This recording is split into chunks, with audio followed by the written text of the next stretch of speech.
나무를 심어야 할 가장 좋은 시기는 20년 전이었다. 그 다음으로 좋은 시기는 바로 지금이다. 아프리카 속담입니다. 4월 5일 식목일은 나무를 심는 날입니다. 나무와 공부는 두 가지 공통점이 있어요. 첫째, 느리게 자란다. 그리고 둘째, 느리지만 잘한다. 공부란 원래 그런 것입니다. 그렇기 때문에 힘든 것이고 열심히 공부하라 라는 잔소리도 듣는 것이며 열심히 할 걸 하고 후회도 하는 것입니다. 오래전부터 공부에 뜻을 두었더라면 좋았겠죠. 기본이 부족해서 고생하는 사람들이 얼마나 많습니까? 하지만 최선이 안 된다면 차선이라도 택해야 합니다. 나무를 심기에 두 번째로 좋은 시기는 바로 지금이라고 한 말을 기억하기 바랍니다. 365 공비타민 나무를 심기에 두 번째로 좋은 시기의 한 대목으로 시작합니다.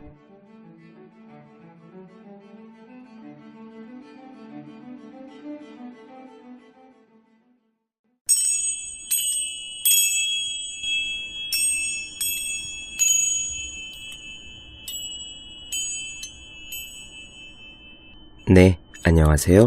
본격 공부자극 팟캐스트 서울대는 어떻게 공부하는가 한지우입니다.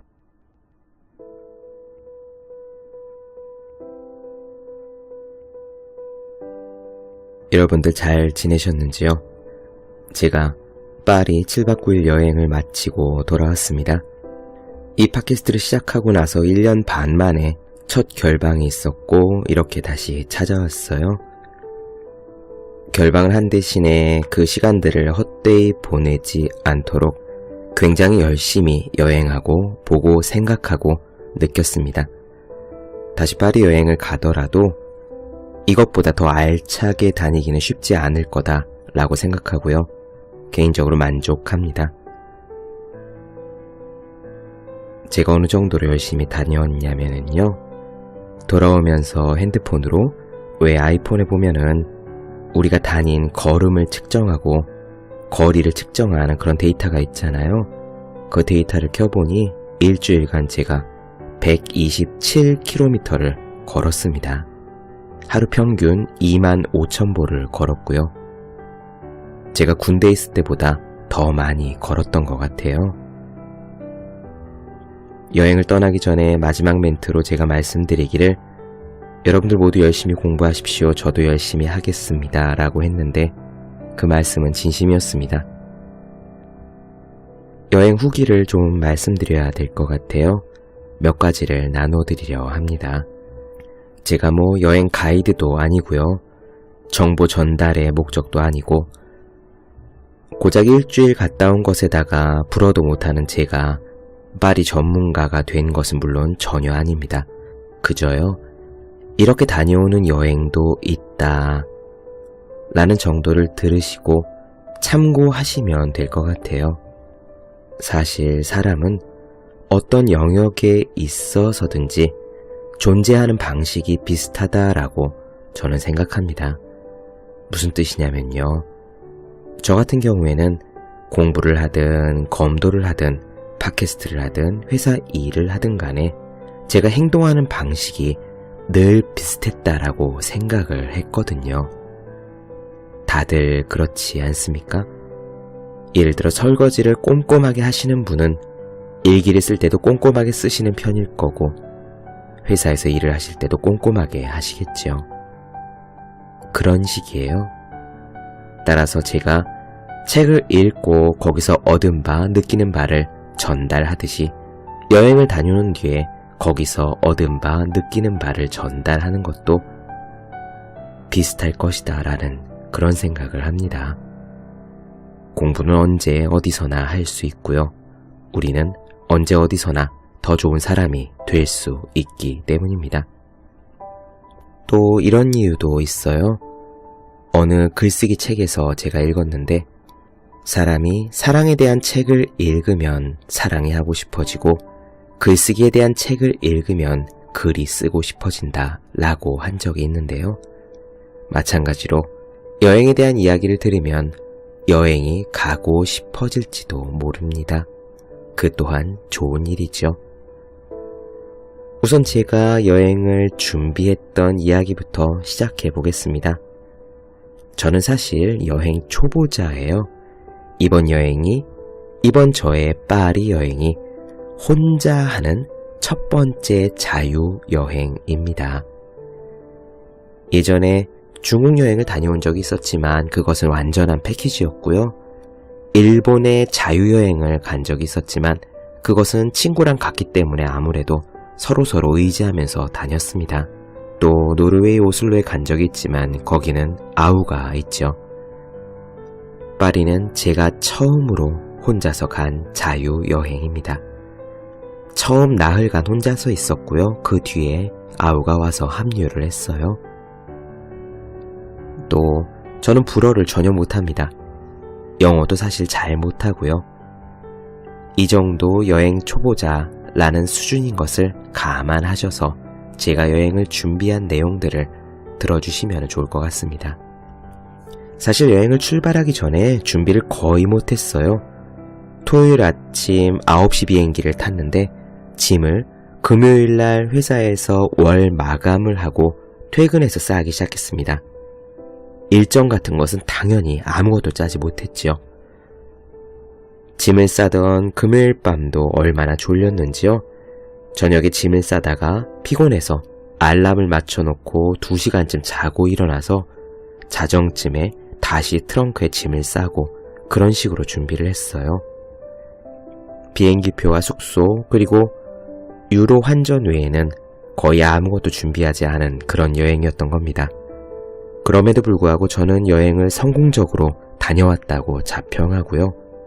그렇기 때문에 성공하게 된 몇 가지 요소들을 오늘 말씀드려 볼까 해요. 저는 다음번 자유여행도 제가 그 어느 곳을 가더라도 이런 식으로 가면 되겠다라고 생각했습니다. 꽤나 큰 소득이었던 것 같아요. 저 나름의 여행법을 찾은 셈이니까요. 그 말씀 3가지 오늘 드려보겠습니다. 우선 첫 번째는요. 여행 가이드를 활용하는 방법입니다. 비행기에서 이륙할 때까지 일정을 전혀 짜지 않았고 파리에는 사실 무엇이 있는지도 잘 모르는 상태였어요. 대신 여행 가이드는 최신판으로 하나 구해서 가방 속에 찔러 넣었습니다. 이 부분은 굉장히 중요한 것 같습니다. 여행 가이드를 하나 갖는 것, 그것을 최신판으로 갖는 것. 이륙하고 나서요, 비행기 안에서 그 가이드부터 꺼냈습니다. 그리고 이 가이드를 3회독했어요. 법대생들이 고시 공부하는 방법을 응용했습니다. 여행 가이드를 펴고요, 앞에서부터 쭉쭉 읽어나갔죠. 예를 들면 파리 여행 가이드에는 이런 식으로 되어 있어요. 파리 전체 지도가 들어있고 지하철 노선도와 버스 노선도가 들어있습니다. 그리고 지역 여행별로 되어 있어서 마레 지구, 에펠탑 지역, 몽마르트 언덕 지역, 파리 기타 지역, 샤틀레 레알 지역 이런 식으로 지역이 나눠져 있고 그 지역마다 가볼 만한 명소들이 설명이 되어 있거든요. 그 내용들을 쭉쭉 읽어나갑니다. 읽어나가면서요, 키워드에 밑줄을 긋거나 동그라미를 쳤어요. 그냥 대충 별표 치고 동그라미 치면 됩니다. 예를 들어서 루브르 박물관 같은 편에는요, 루브르 박물관이라는 제목 자체에 제가 관심 있는 곳이니까 별표를 치고 그 중에 루브르 박물관은 세계 3대 박물관 중 하나였다. 원래는 파리를 방어하기 위해 세운 요새다. 16세기 때 르네상스 양식의 궁전으로 개조됐다. 나폴레옹 1세 때 미술관으로서 기초를 다졌고 225개 전시실에는 40만 점의 예술품이 전시되어 있다. 요 정도의 내용을 체크했습니다. 이렇게 체크를 하면서 3회독을 했어요. 공부하듯이 꼼꼼히 읽으라는 말씀은 아니고요. 그냥 대강 읽으면서 표시하면 됩니다. 이렇게 3회독을 끝낸 다음에는 가고 싶은 곳 혹은 끌리는 곳, 이를테면 엄청 유명한 필수 관광지라든가 개인적으로 관심 있는 곳이라든가 그런 곳들을 책자 앞에다가 따로 메모를 했어요. 저 같은 경우는 제일 첫 장에 이런 식의 메모가 있습니다.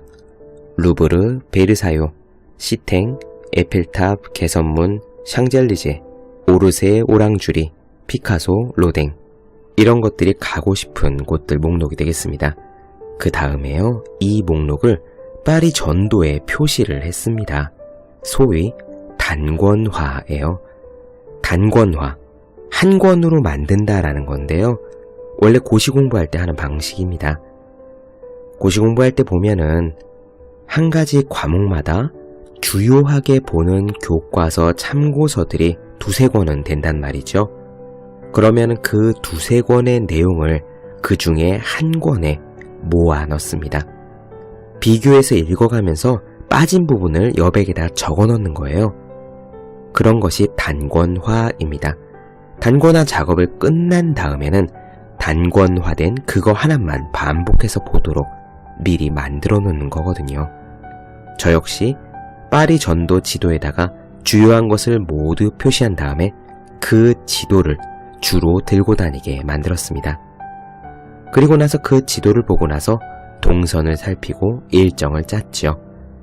1일차는 뭐, 2일차는 뭐, 이런 식으로 대강 짰습니다. 이거는 대강 해도 충분해요. 어차피 매일 밤 숙소에서 다시 다음날 일정을 수정할 것이기 때문이죠. 이 가이드 책에서 중요하게 읽어야 될 부분은 오히려요, 여행지에 대한 기본 정보들이라고 생각합니다. 교통수단, 교통 이용하는 방법, 지하철 표 끊는 법, 공항에서 도시로 들어가는 법, 화폐 단위, 식당을 이용하는 방법, 이런 것들을 숙지하는 것이 더 중요하다고 생각해요. 아무튼 이런 식으로 한 3회독을 하니 비행기 안에서 일정을 다 짤 수 있었습니다. 두 번째는요, 한인 민박에 대한 이야기예요. 저 같은 경우는요, 처음 나흘을 민박에서 자고 그 다음에 사흘을 호텔에서 잤습니다. 한인 민박, 우리나라 분들이 운영하시는 민박집이거든요. 민박은 값이 싸다는 장점은 있지만 아무래도 불편한 것이 사실이죠. 조그만 방 안에 2층 침대 같은 것이 몇 개가 있어서 적게는 4명, 많으면 8명까지 좁은 방에서 군대처럼 자야 하긴 합니다. 그런데요, 값 싼 거 말고도요, 중요한 장점이 2가지가 있습니다. 그 말씀 드려볼게요. 첫 번째는 완전 자유여행의 경우에요, 혼자 가는 자유여행의 경우에 그 지역에 익숙해지기 전까지 막막한 것이 사실입니다. 저 아는 어떤 지인은 이렇게 표현했어요.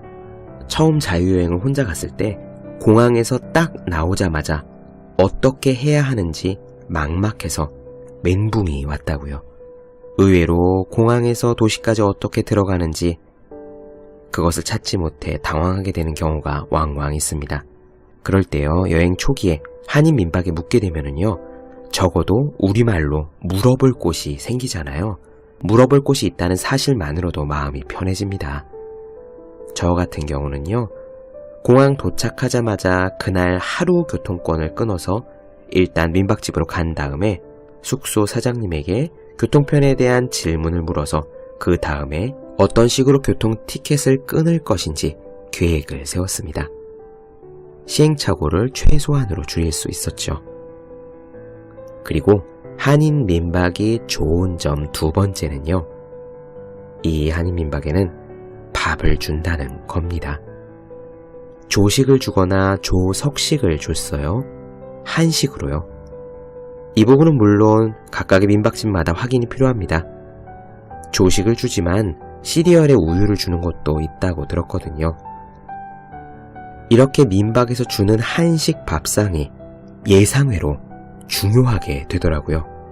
하루 한 끼 적어도 밥을 먹으면 나머지 끼니에 빵이나 국수를 먹어도 거의 괜찮았습니다. 또 민박집의 경우에는 밤에 라면을 끓여 먹고 요리를 해 먹고 간다니 그럴 수도 있어요. 음식에 대한 고생을 덜 수 있습니다.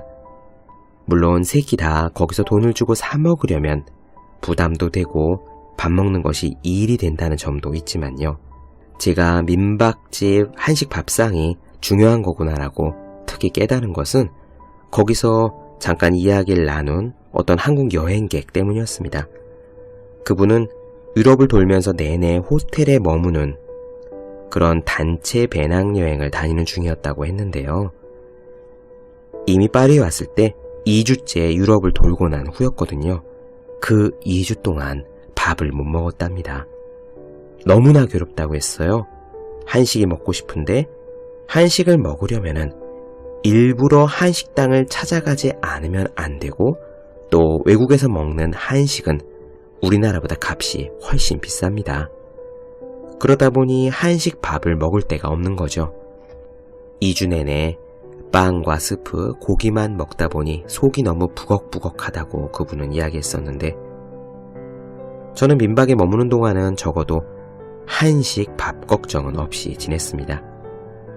제가 고려하지 않은 부분이었지만 막상 머물러 보니 굉장히 중요한 점이더라고요. 파리에서 한인 민박 고르는 법 간단히 말씀드려 볼게요. 물론 기본적으로는 인터넷에서 발품을 파시면 됩니다. 네이버에서 치시면 다 있어요. 그런데 원칙적으로 시내 중심가에서 민박을 구하려면 그 민박집들은 낡고 비좁고요. 또 공동주택이기 때문에 통금 시간이 있는 경우가 많습니다. 반대로 외곽에 빠지면은 집이 좀 넓지요. 값도 조금 싸고요. 이렇게 간단합니다. 저 같은 경우는 지하철 7호선의 끝쪽에 머물렀는데 파리가 사실 크지 않아서 그 정도 거리는 감수하고도 남았습니다. 하지만 민박은 기본적으로 호텔보다는 못하다는 거, 이 점은 잊지 않으시고 그렇게 계획 짜셔야 할 것 같아요. 마지막으로 세 번째 이야기 드리겠습니다. 지도에 대한 겁니다. 저는 사실 구글 맵을 여행 나흘째 될 때까지 쓰지 않았습니다. 그 한인 여행객을 만났는데 그분이 알려주더라고요. 그때 저도 구글 맵을 활용해 봤는데요. 정말 깜짝 놀랐습니다. 구글 맵 진짜 최고예요. 파리에서 한글로 검색을 치면은 가는 방법이 뜹니다. 예를 들어 에펠탑, 빅토르 위고 집, 피카소 미술관 이런 식으로 구글 맵에다 한글로 치면은 파리 주소가 떠요. 그 주소를 클릭하면은 우리나라에서 네이버 지도 치면 가는 방법이 나오듯이 똑같이 나옵니다. 몇 번 버스를 타거나 어떤 지하철을 타서 어디에서 내려서 어떻게 걸어가면 되고 시간은 총 얼마나 걸린다. 이런 것들이 똑같이 떠요. 너무너무 편리합니다. 물론 와이파이는 돼야 되죠. 와이파이 에그 같은 거를 가지고 다닐 때 가능한 이야기입니다. 저는 그 구글 맵을 쓰기 전까지 지도를 사용했습니다. 파리 전도와 세부 지도, 가이드 책의 맨 앞에 달려있는 그 지도였어요. 그 지도가 너덜너덜해질 때까지 왼쪽 주머니에 넣고 다녔습니다. 이렇게 지도를 보는 거, 낙후된 옛날 방식 같지만 굉장한 장점이 있습니다. 해보니까요, 머리에 지도가 들어와요. 2, 3일 만에 파리 시내에서 뭐가 어느 방향인지 알고 찾아갈 정도가 되었습니다. 도로 표지판을 보고 방향을 보고 그쪽으로 걸어가다 보면 큰 관광지들은 쉽게 눈에 띄거든요. 그런 식으로 나흘을 살다가 구글 맵이라는 것을 알고 켰을 때 편리한 것은 편리한 건데요. 그 구글 맵을 키는 그 순간 머릿속에 지리에 대한 감이 깨끗하게 사라졌습니다. 주변을 보지 않고 내 핸드폰에 나와 있는 화살표만 보고 따라가게 되는 거죠. 마치 자동차 내비게이션과 같습니다. 운전해보신 분들은 아시겠지만 내비게이션을 켜고 따라가면 방향 감각이 없어지잖아요. 표지판을 볼 줄도 모르고 그저 내비가 시키는 대로 300m 앞에서 우회전, 200m 앞에서 좌회전, 기계처럼 하게 되지요. 구글 맵도 마찬가지였습니다. 저는 지도를 보고 다녔기 때문에 파리 시내에 순식간에 적응할 수 있었고요. 무엇보다 하루에 25,000보를 재미있게 걸을 수 있었던 것 같습니다. 지도를 보고 도로 표지판을 보고 목적지까지 찾아가는 것은 그 자체로 몸을 통해 움직이는 게임이었으니까 말이에요. 오늘 3가지 말씀드렸습니다. 제가 여행했던 방식, 여행 가이드를 활용하는 법, 한인 민박집의 유용성, 그리고 지도 활용법입니다. 다음 시간에는요, 파리에 다닌 이야기를 좀 더 나누어 드리죠. 오늘 이야기 여기까지 하겠습니다.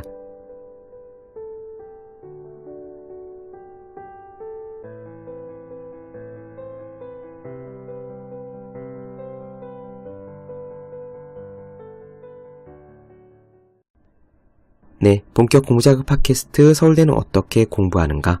오늘은 파리 여행에 대한 이야기 나눠드렸습니다. 제가 파리 여행 다녀오면서 먹었던 음식들, 그리고 파리에서 느낀 점들을 네이버 블로그와 다음 카카오 브런치, 그리고 인스타그램에 정리해서 올려놨어요. 네이버 블로그 허생의 즐거운 편지, 다음 카카오 브런치 한재우의 브런치, 인스타그램에서 해시태그 서울대는 어떻게 공부하는가, 페이스북 페이지에 허생의 즐거운 편지 검색해주시면 되겠습니다.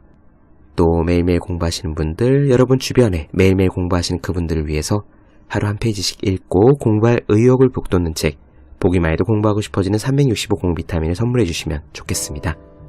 오늘은 여기까지 할게요. 저는 다음 시간에 뵙겠습니다. 여러분 모두 열심히 공부하십시오. 저도 열심히 하겠습니다.